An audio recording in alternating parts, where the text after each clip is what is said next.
আপোনালোকে গম পায় যোৱা প্ৰায় আমাৰ 4টা বজাৰ প্ৰায় অলপ কম 2 ঘণ্টা সভা চলিলে আৰু এই সভাত আমাৰ বিধায়িনী দলৰ চিফ হুইপকে আৰম্ভ কৰি কাৰ্যকৰী সভাপতি আমাৰ ৰিপুন বৰা ডাঙৰীয়া ফালেক ডাঙৰীয়া আৰু বিভিন্ন আমাৰ ভালেকেইজন বিধায়ক জিলা সভাপতি ষ্টেট লেভেলৰ প্ৰায় চেয়াৰমেনসকল ফ্ৰণ্টেল উইংছৰ ইউথ কংগ্ৰেছ NSUI মহিলা কংগ্ৰেছ চেল ডিপাৰ্টমেণ্ট তাৰপিছত আমাৰ APCCৰ জ্যেষ্ঠ ভাইচ প্ৰেছিডেণ্ট জেনেৰেল ছেক্ৰেটাৰী সকলোৱে আমি এটা দীঘলীয়া আলোচনা কৰিলো আৰু যোৱাকালি বিধায়িনী দলৰ বিধায়িনী কক্ষতো আমি প্ৰায় 2 ঘণ্টা সময় এই বিষয়ে আলোচনা কৰিছো আৰু ৰুটটো আমাৰ চেঞ্জ হ'ল যোৱাকালিলৈকে আমাৰ এয়াৰপৰ্টৰ পৰা ইয়ালৈকে আছিল আৰু আজি আমাৰ ৰুটটো আমাৰ প্ৰগ্ৰেম মতে যোৰহাটত অৱতৰণ কৰিব গতিকে আমাৰ কেৱল ৰুটটো চেঞ্জ হ'ল আৰু কেইখনমান জিলা একেলগে সামৰি পৰিল 2 তাৰিখে আমাৰ ইয়াতে আপোনালোকেতো প্ৰগ্ৰেমটো অলপ আগতে আমাৰ জেনেৰেল বিপুল দাই আপোনালোকক ব্ৰিফ কৰিলে প্ৰথম দিনা আহি আমাৰ ৰাজীৱ ভৱন পাব আৰু তাৰ দ্বিতীয় দিনা মানৱেন্দ্ৰ শৰ্মা কমপ্লেক্সত মুকলিকে আমাৰ সভা হ'ব আৰু এই আগমন মই ভাবো এটা খুব মানে এটা আনন্দ আৰু উৎসাহৰ এইটো আগমন হ'ব সকলোৱে আশা কৰি আছে সভাপতি হোৱাৰ পিছতে প্ৰত্যেকে ওচৰৰ পাতে দেখা পাবলৈ কোনোবাই এখন গামছা পিন্ধাবলৈ কোনোবাই শুভেচ্ছা দিবলৈ কোনোবাই সম্ভাৱনা দিবলৈ আৰু এতিয়া আপাৰ আছামৰ ভালেকেইখন জিলা ইয়াত সামৰি যাব যোৰহাটৰ পৰা চৰাইদেউৰ পৰা গোলাঘাটৰ পৰা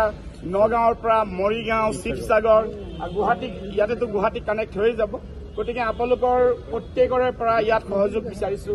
অসমৰ ইলেক্ট্ৰনিক মিডিয়া প্ৰিণ্ট মিডিয়াৰ যিমান আমাৰ শুভাকাংক্ষী বন্ধু বান্ধৱী আছে প্ৰত্যেকৰ পৰা শুভেচ্ছা বিচাৰিছো আপোনালোকে যাতে আমাৰ একেদিনৰ প্ৰগ্ৰেমত আপোনালোকে আশীৰ্বাদ দিয়ে সম্প্ৰচাৰৰ ক্ষেত্ৰত সকলোকে আৰু আপোনালোকৰ জিলাসমূহত আপোনালোকৰ ইউনিট আছে প্ৰত্যেকৰে তেওঁলোককো যাতে আপোনালোকে ইয়াৰ পৰা অৱগত কৰে আমাৰ এই অনুষ্ঠানটো তেখেতৰ নৱনিৰ্বাচিত সভাপতি গৌৰৱ গগৈ ডাঙৰীয়াৰ অসমৰ পদাৰ্পণৰ এই গোটেই 3টা দিনৰ অনুষ্ঠান 3-4টা দিনৰ অনুষ্ঠান খুব সুন্দৰকৈ যাতে সম্প্ৰচাৰ হ'ব পাৰে অসমৰ জনসাধাৰণে দেখা পাব পাৰে আৰু অনাগত সময়ত আমাৰ যাতে এটা নতুনত্বৰে শক্তিশালীৰে ভাৰতীয় জাতীয় কংগ্ৰেছ অসম চেপ্টাৰ অনাগত সময়ৰ কাৰণে শক্তিশালী হৈ পৰে তাৰ কাৰণে আপোনালোকৰ পাতি কিমান ডাঙৰ খৰাইৰে আপুনি এবাৰ আদৰণি জনাব এইটোতো আপোনালোকে দেখা পাব আশীৰ্বাদ দিয়ক কিন্তু এটা কথা ঠিক আমাৰ যথেষ্টখিনি মানুহ দক্ষিণ কামৰূপৰ পৰা আহিব কামৰূপ গুৱাহাটী মেট্ৰ'টো অৰ্গেনাইজ কৰিবই কাৰণ আমাৰ ৱাৰ্ডসমূহ আছে ইয়াত ওচৰতে পাব আৰু দক্ষিণ কামৰূপৰ পৰা আটাইতকৈ বেছি মানুহ আমাৰ পৰা আহিব আৰু ঢোলে ডগৰে আহিব সকলো থেংক ইউ যথেষ্টখিনি মানুহ দক্ষিণ কামৰূপৰ পৰা আহিব কামৰূপ গুৱাহাটী মেট্ৰ'টো অৰ্গেনাইজ কৰিবই কাৰণ আমাৰ ৱাৰ্ডসমূহ আছে ইয়াত ওচৰতে পাব